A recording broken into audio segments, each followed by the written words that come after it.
If you are in computer science field and if you want to get to product based companies, DSA is the most important thing. So either you prepare for GATE or not, either you are going for MS in US or not, it doesn't matter. Your most important skill that you should definitely start from your first second year is DSA. Subject is not related to me, even if that is not a GATE subject.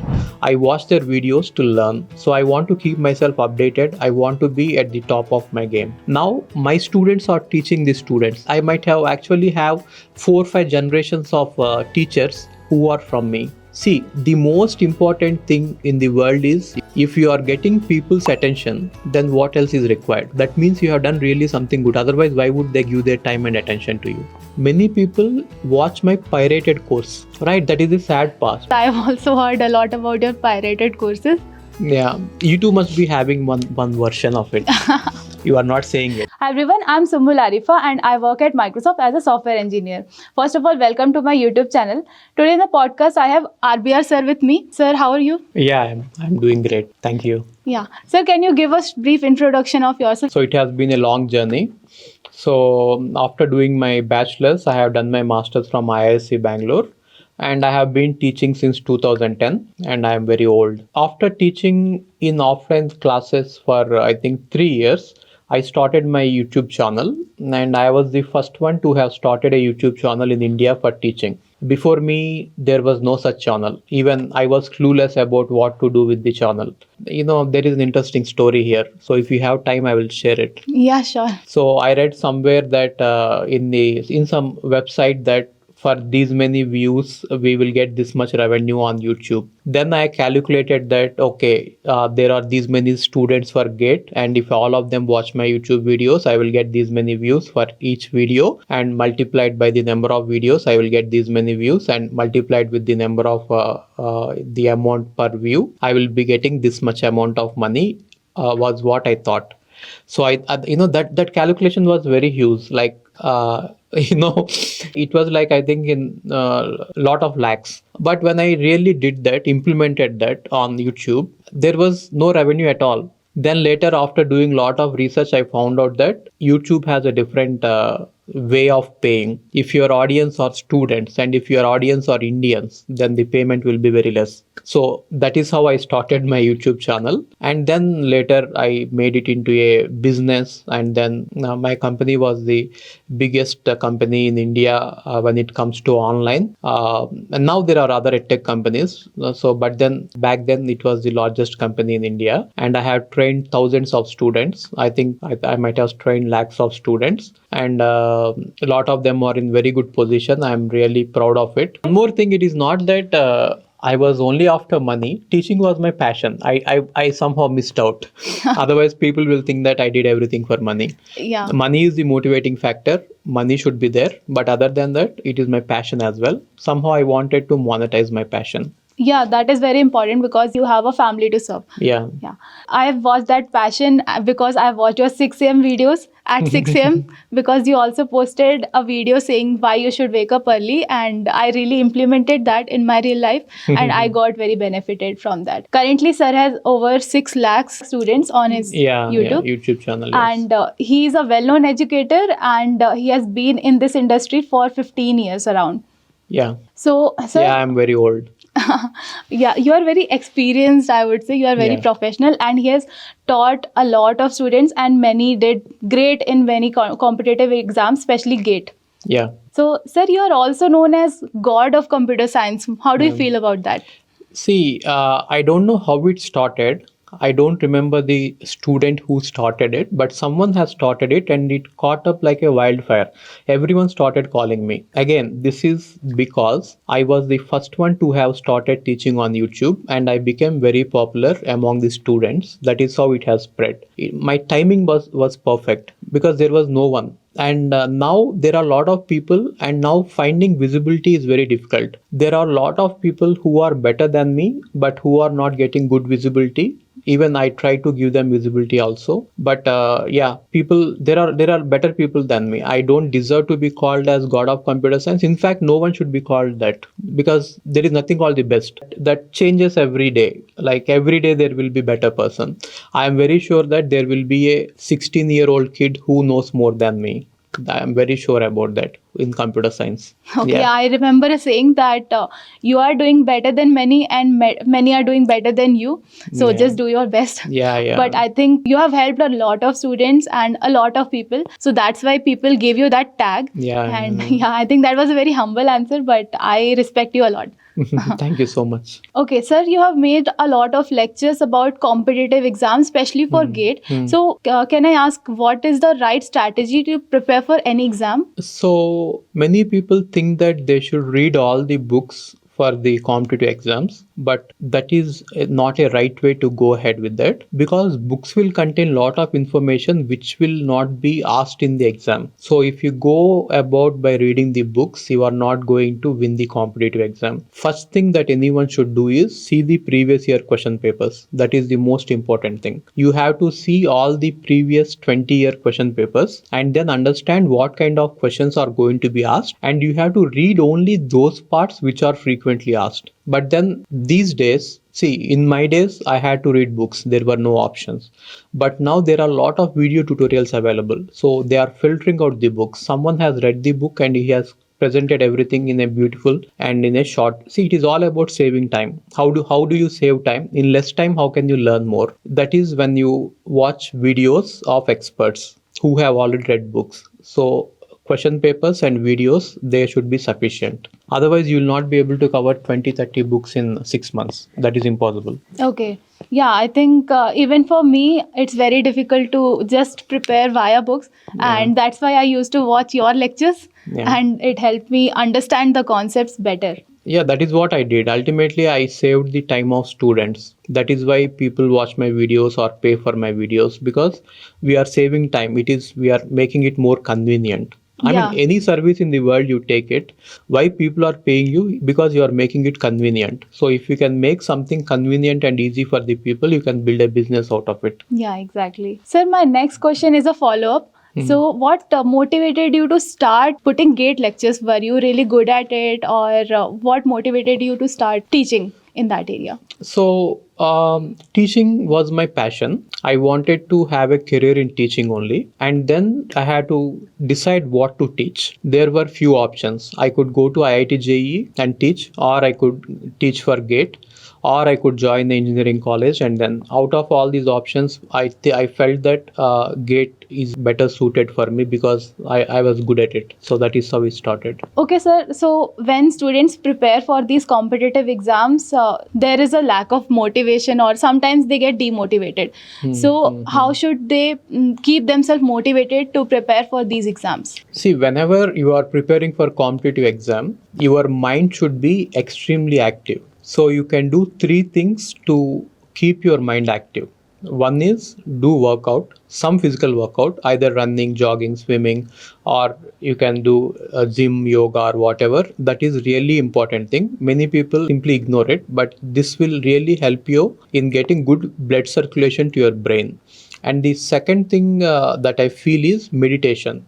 At least do 10-15 minutes of meditation so that you will calm yourself, and while preparing you will be very clear about what you are reading. And the third thing that I would suggest is, apart from your technical books, I suggest that you should read general books which will be inspiring. I'm not talking about reading novels or reading, there are some stupid books, right? Like Twilight or whatever, like Harry Potter and all. These books will not be helpful for you in life, but read about technology, read about real autobiographies, read about books on companies, startups. So there are a lot of books that you can read.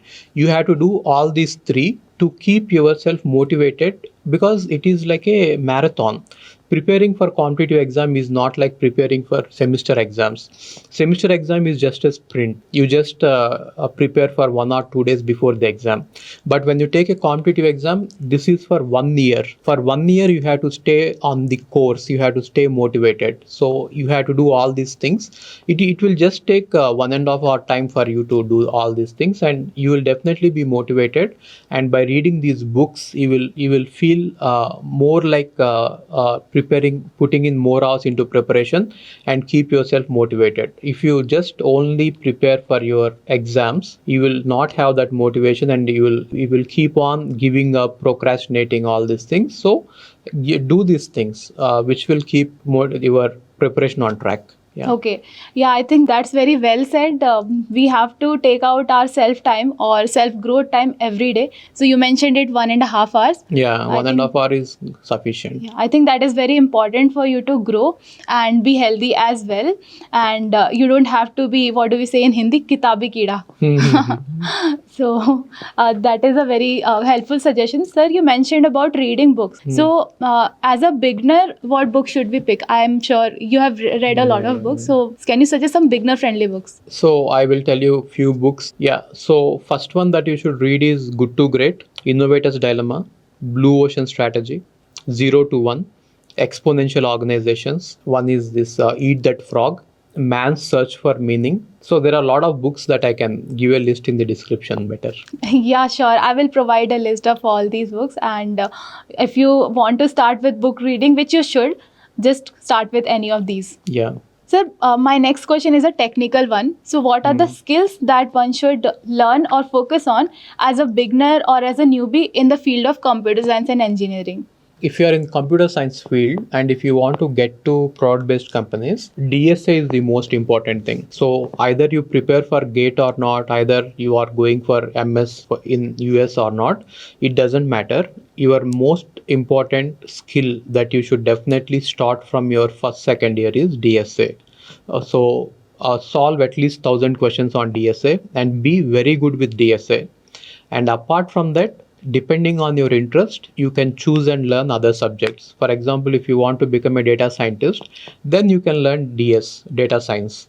Or if you want to become a full stack developer, then you can choose the technologies for full stack development. But then the basics, the first and foremost thing is DSA. Don't ignore it. Okay. So, we should start with DSA. Are there any other skills that you would like to mention? Yeah, but for computer science students, even communication skills are also not required. It is just about technical skills. I have seen many people who doesn't have good communication skills and who are working in top companies. So DSA programming is the most important thing. Okay. I think you're also making DSA lectures or Yeah. Python lectures, Yeah, I see. DSA lectures. Yeah, so you can go to his channel and you can start those lectures. You will be able to learn a lot from there. That will be a very simplified learning. So I strongly recommend that. Sir, my next question to you is, as you have been in this industry for around 15 years, can you share about your professional journey in these many years? So yeah, I told you that I have started as a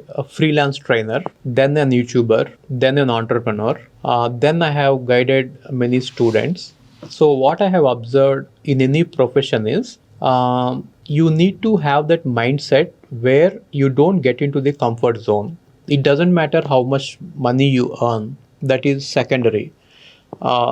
You should not get into complacency. So you should always be striving to learn more and keep yourself updated. This is important for any profession, not just for teaching. Even in software industry also, even if you get into a company and if you are very good with the technologies that are used in the company, you should keep on learning the other technologies and keep yourself up to date with all the latest technologies, because you never know when you might get fired. Right? So it is always, because you may get laid off, then all of a sudden you have to again learn new technologies and apply for jobs. So that is what in any profession learning should be continuous. So it should either, It should either be your technical learning or personal growth. That should always be there. People think that after student life is over, the learning is over, but actual exams start after your student life. So every day is an exam. You have to be the best at your, otherwise you can't survive any competitive field. Everything is competitive, not just teaching field. So my field is extremely competitive. Even software industry is also competitive. You have to be at your best. So you have to be continuously learning. So learning is what you should be doing. Even sometimes, you know what, I sometimes don't need certain subjects, but still I watch those videos. And especially I follow all the youngsters. You name anyone, I have seen their videos. You name any youngster, even if that subject is not related to me, even if that is not a gate subject, I watch their videos to learn. So I want to keep myself updated. I want to be at the top of my game. Yeah, I think that is a very nice advice, and we can only get it from a professional like RBR sir. So my last question to you is, you have taught a lot of people, you have mentored many people, and what are some of the memorable moments as an educator that you have received from your students? So one thing that I have to tell here is, many people pay for my course and register for my course and they take the course. But then the sad part and the happiest part is, many people watch my pirated course. Okay. Right, that is the sad part. But then the happy part about it is, people are loving my course so much that they are giving their time to it. Even though they are not giving the money, they are paying it by time. So I have helped. If you see my website or if you see my achievements, out of 100, I used to get like 50 students in the top 100. These people are those who have paid the fee. But then every college, every student has my videos. Who get it by pirated means that we cannot stop it. But I feel happy that many students are using my lectures to learn. So that is my greatest achievement. If you go to any corner of the country and if you ask any faculty or any computer science student, they would have definitely watched at least one subject of mine, that too pirated videos. I've also heard a lot about your pirated courses. Yeah, you too must be having one version of it. You are not saying it. Sir, but how did it get leaked? It is very easy. Anyone can record it. Online courses, you cannot stop from piracy. Whatever you do, they will happily record the screen using a camera. You cannot stop it. But that's okay. Yeah, at least. I was reaching many students, right? My using my course, I have influenced a lot of people. I have changed a lot of lives. That is Yeah. more important than getting just money. Yeah. Yeah, money part also I was happy. It is not that I didn't get any money from this, but the reach that I had, that is more important. As a teacher, you will be more happy if more students watch your classes. That is what the impact that you are creating. Imagine the impact that I have created. An entire generation of computer science students I have produced. Now these people who are teaching anywhere in India are all watching my videos and teaching them. So I have actually set a benchmark. Being the first in the market and being at that position, I have created. Now my students are teaching the students, and their students are. I might have actually have 4 or 5 generations of teachers who are from me. Okay. Yeah, that's exactly right. That is the biggest achievement I can tell you. So now even if I directly don't teach, my students are indirectly teaching through me. Whatever they teach comes through me. Even when I went to my own BTech college, there the faculty come to me and tell me that I watch your videos and teach in the class. Funny thing was, my OS ma'am, who taught OS to us in the college, she says that she watches my OS classes of online and she's teaching now in the class. I think teaching is the most giving thing, because knowledge is the best thing that you can transfer to. Most others. satisfying thing. I mean, see, if I go to any place, definitely one student will come to me and say that, hi sir, I have seen your classes. They will not say that pirated classes, but then they will say, I have watched your classes. I like you. Can we have a picture? That gives me a lot of happiness that I have somehow he has dedicated time. Why do some people dedicate time? See, the most important thing in the world is your attention. If you are getting people's attention, then what else is required? That means you have done really something good. Otherwise, why would they give their time and attention to you? if the videos are not good, why would they distribute the videos, right? And Yes, sir. I can confirm on the quality because it has helped me a lot, and I topped in class after watching your CN lectures. So yeah, I can confirm on that. Sir, any last message that you would like to give to those who are watching our video? so my last message would be, don't worry when you fail in the competitive exams. If you don't get a rank in competitive exam, in any of the exams, irrespective of the results, if you keep on working hard and if you have a direction, you will definitely reach the ultimate goal. What I mean to say is, you might not be able to crack gate exam because of various reasons. You should not feel bad about it. If you keep working hard, your ultimate, let us say, goal is to get in Google. Maybe it may not happen in 1-2 years, but 5 years down the lane it may happen. So you have to continuously keep working. Okay. Thanks a lot, sir. Thanks a Yeah. lot for your time. Thank And you. thanks for coming on my Thank channel. you. Thank you.